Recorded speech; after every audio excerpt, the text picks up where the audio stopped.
Thank you, Mr. President. Ladies and gentlemen, aviation is resilient and we are rebounding. And people who longed for the freedom to fly are taking to the skies again and in growing numbers. By next year, most markets should see traffic reach or indeed exceed pre-pandemic levels.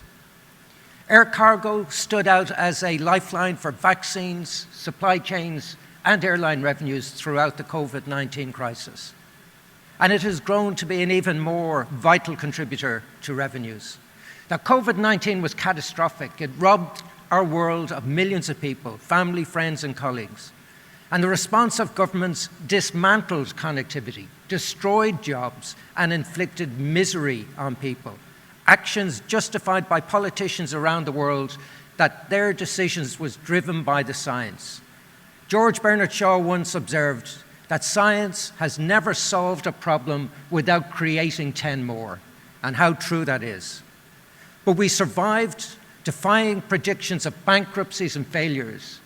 Now, it certainly helps that prior to the crisis, the industry's financial foundations were at their strongest point ever, owing to your leadership.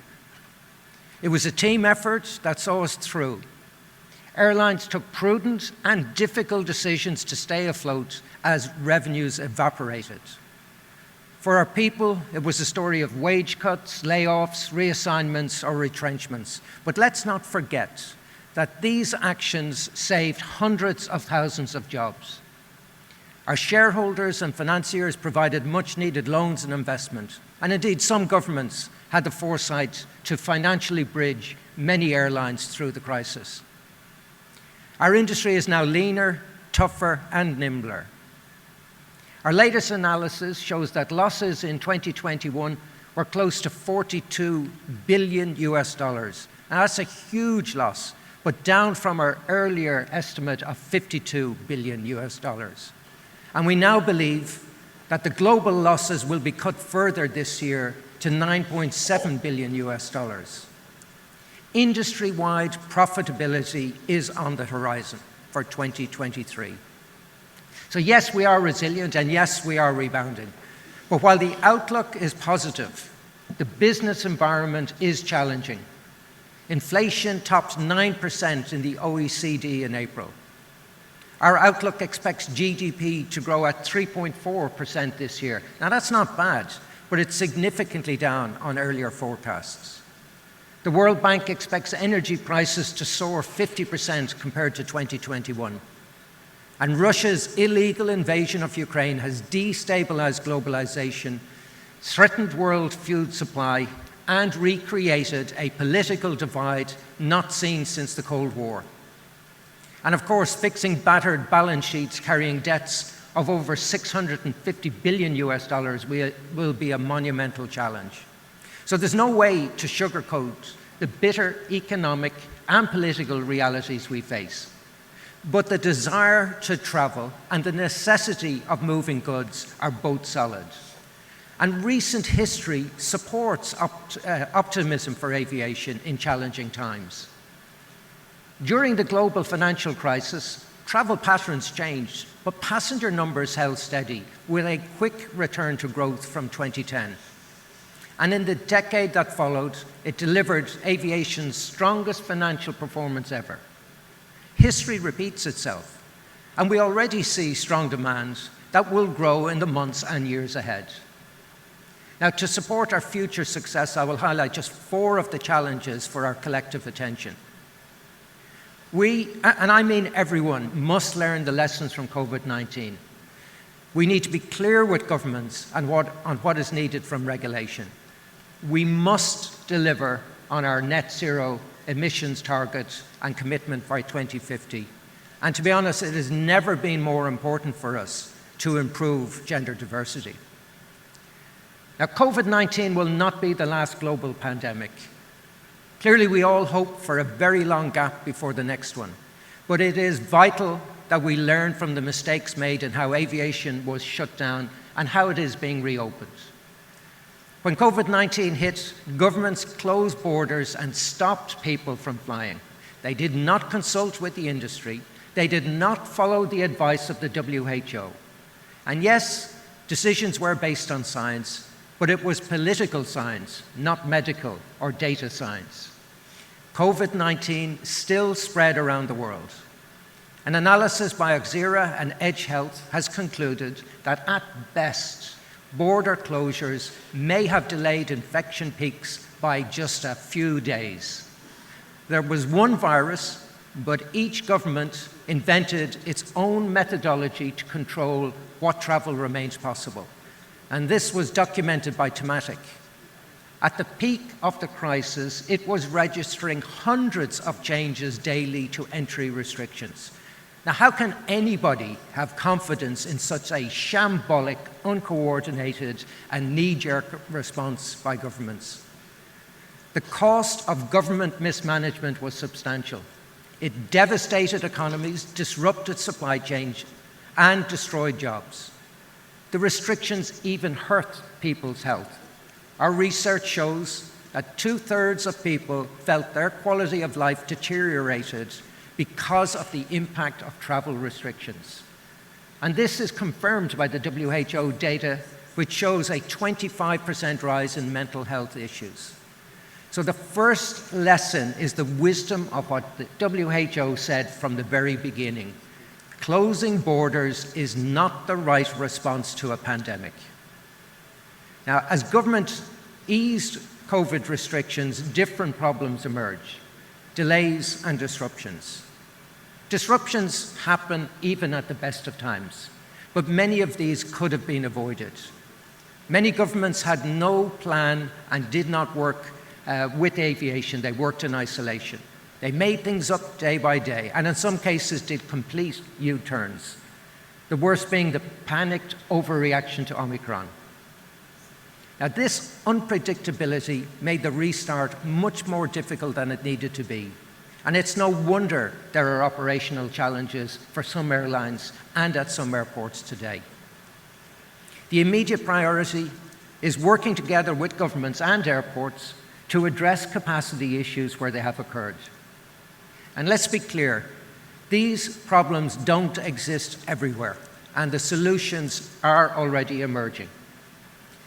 The longer-term priority is ensuring that governments work much more closely with airlines in the next crisis, whenever and whatever that may be. Now let's move to regulation. It's not the most glamorous topic, but there are good reasons for all of us to be concerned about recent developments. As the regulatory focus shifts from non-pandemic issues, or to non-pandemic issues, politicians are filling agendas with a plethora of initiatives. Not all of these will be helpful. 3 areas are of particular concern: slots, accessibility, and consumer rights. Now, on slots, we all saw how valuable flexibility in the global system was during the crisis. It preserved networks when government decisions made demand disappear. We still need that flexibility because the world is still far from normal. But even more critically, we cannot let governments forget the importance of a global standard approach for slots. The reminder is timely because the UK and the EU both plan to review slot rules this year. Now, is there anybody in this room who believes that they will reach the same conclusion? Different outcomes will put the predictability of the global system at risk. Brazil actually offers a good example. It strengthened its regulation by working within the framework of the World Airport Slot Guidelines. It's the way all governments need to work. On accessibility, countries are aligning policies, including on transport, with the Convention on the Rights of Persons with Disabilities. Brazil, Canada, Colombia, Egypt, the EU, the UK, the US are particularly active. Now, yes, we need to improve, but travellers with disabilities would see no benefit if the 185 signatories created 185 different solutions. And on consumer rights, at least 30 countries are looking at their regulations. And much of this activity is spurred by the extraordinary experiences when governments shut down connectivity at the beginning of the pandemic. In other words, They now want to regulate us for the chaos they created. And keep in mind, EU Regulation 261 on consumer rights already costs the industry about $10 billion annually. And much of this is from disruptions forced upon us by other providers, such as air traffic control. So the stakes are high. And we don't oppose regulation, but it must create solutions and not add to the problems. And unfortunately, this is rarely the case. When it comes to politicians and regulation, let me paraphrase another great Irish writer, Brendan Behan, who said, "I've never seen a situation so dismal that a politician couldn't make worse." And now I turn to the glamorous part of regulation, infrastructure charges. At our AGM in October last year, I reported on the egregious attempts by infrastructure providers to raise charges, and that nightmare is becoming a reality. My good friends Heathrow were allowed to increase their charges by 50% and is asking for more. Schiphol confirmed a 37% hike for 2022 to 2024, and not to be outdone, Dublin joined the group wanting a massive 80% hike for 2023 to 26. But the prize for the cheekiest behaviour goes to the government of the Bahamas. In 2021, Bahamas regained control of its airspace from the US and then contracted the US FAA to continue providing overflight services free of charge. The government of Bahamas then promptly started collecting overflight fees from airlines at double the previous rate. Now, you could not make this stuff up. These are just the vanguard. Focusing on airports, out of the top 100, more than half announced increases for 2022 and 2023, expecting their customers to make up for the revenues they did not get during the pandemic.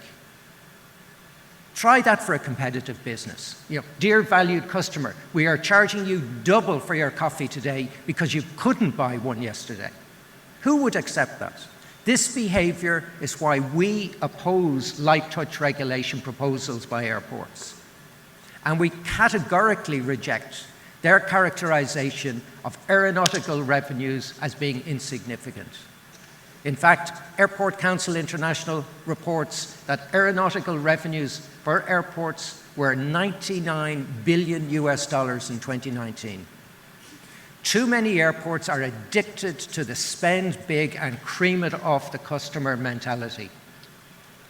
And airport opposition to strong, independent economic regulation demonstrates that they know it's wrong. A rare regulatory success story is Spain. The government there rejected IATA's unjustified request to recover $2.4 billion of pandemic losses. We need to see other governments and regulators show similar backbone. Now I turn to sustainability. At our last AGM, we took the monumental decision to achieve net zero emissions by 2050. Now we must turn our commitment into carbon reductions.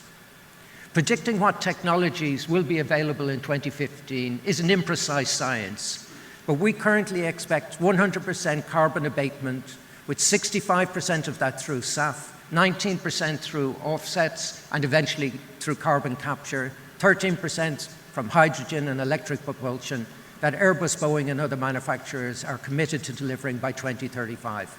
And 3% should come from more efficient operations. And talking about operational efficiencies, governments also need to do their part.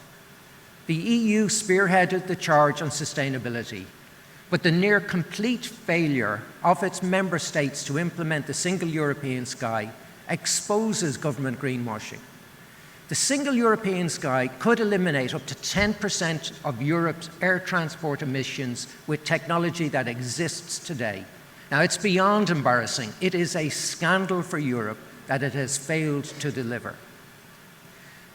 And the insult is being added to injury, with European environmental taxes reaching $5 billion annually. These taxes have not delivered the Single European Sky, not produced a single drop of sustainable aviation fuel, or reduced emissions in any way. Taxes won't stop flights. They just price flying out of the reach of some people and make our industry less efficient. In contrast, airlines, you in this room, have already committed $17 billion to forward purchase of SAF. And irrespective of the price, airlines have used every single drop of sustainable aviation fuel that was available to us in 2021. And it will be the same for this year. We'd buy more if we could. Now, fortunately, airline demand has stimulated an exponential increase in SAF production. By 2025, there could be 5 billion litres of SAF produced annually, 40 times what was available last year.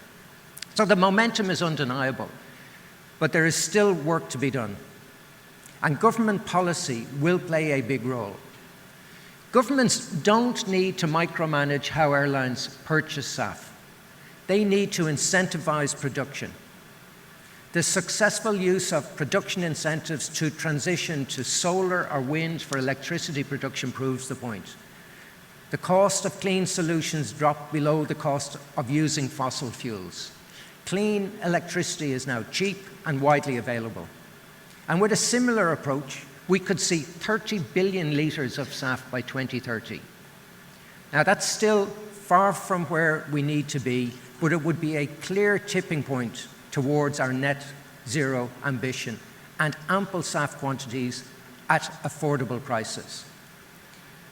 Offsets are a smaller part of our ambition and bring their own unique challenges.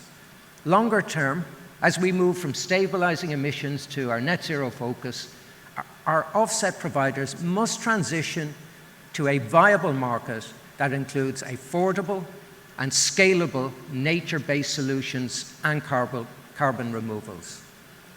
The immediate use of offsets is with Corsia, the landmark international agreement reached through ICAO to stabilize aviation's international emissions from 2020. Corsia, unfortunately, is in danger. Governments are split on the baseline. It was meant to be the average of international emissions for 2019 and 2020. Now, when Corsia was agreed in 2016, nobody could have imagined that governments would stop airlines from flying for much of 2020. After agreeing to remedy this by using only 2019, which is the industry's position as the baseline, several governments now want to penalise us for not flying and have proposed to revert to the 2019-2020 average, irrespective of the inequities. And on top of this, not all governments respect Corsia as the single economic for international aviation that it was meant to be. The most worrying is the EU. Its parliament voted to apply its ETS on top of Corsia, forgetting that the world unanimously rejected this extraterritorial ambition in 2012. So where do we go from here? First, we need a successful, fair and effective Corsia. Our proposal is to maintain the 2019 baseline. If states want to be more ambitious, and let's be fair, I think they should be, incentivizing SAF is the right way to go. Second, to enable a comprehensive approach to sustainability, governments must commit to the big picture. Our net zero by 2050 goal is firm, and we will be accountable. Governments have no similar commitment. To enable net zero by 2050 with an effective policy framework, it is essential that this year's ICAO Assembly commit to a long-term aspirational goal of similar ambition to this industry. This approach is in the DNA of aviation. It's how we tackled noise and improved safety. Achieving net zero by 2050 is critical. Failure to agree a long-term aspirational goal or a polite agreement that kicks the can down the road would be unacceptable outcomes. Finally, the last area I will address is gender diversity. Now, a photograph of this room would demonstrate the challenge. Half of the world's population is female, but you would never know that from this male-dominated room. Addressing gender imbalance is the right thing to do. The gender imbalance is shortchanging our industry on talent, and it is not sustainable. How can we solve the skill shortages that we are all facing without equally engaging both halves of the population? In 2019, we launched the 25 by 2025 initiative to improve the industry's gender balance. Since then, 111 organizations have signed up to its commitments. Signatories commit to reach at least 25% female participation in senior or non-traditional positions, or improve female representation in these roles by 25%. And we should be inspired that change is happening in our industry. In 2019, 3% of IATA airline CEOs were women. Today, that is nearing 9%. Recent female CEO appointments at Pegasus, El Al, KLM, Austrian, and others are part of this momentum. And indicative sampling reporting by the 2025 signatories shows that nearly a quarter of senior roles are held by women. But more progress, of course, is needed. Now, if you have committed to 25 by 2025, thank you very much for your leadership. Those of you who have not yet committed are encouraged to join. There is a booth in the exhibition hall where the IATA team can help you to join and drive for change. Look, this is a unique time for aviation. We have proven our resilience, and we are rebounding as a safe, sustainable, and diverse industry that is on its way back to being profitable. The recovery from COVID-19, however, is coincident with a tectonic shift in geopolitics. The Russian invasion and subsequent war in Ukraine have shaken the foundations of globalization to which aviation has contributed so much, and that in turn enables so much of our business. No war is good. Wars bring human suffering, and the stakes in Ukraine could not be of greater consequence. That is why, even for an apolitical, business-focused association, there can be no ambiguity in condemning what is happening in Ukraine. I am sure I speak for everyone participating in this assembly in calling for peace. In the meantime, we continue our critical work of bringing people together. We are the builders of peace and the enablers of freedom. Thank you very much.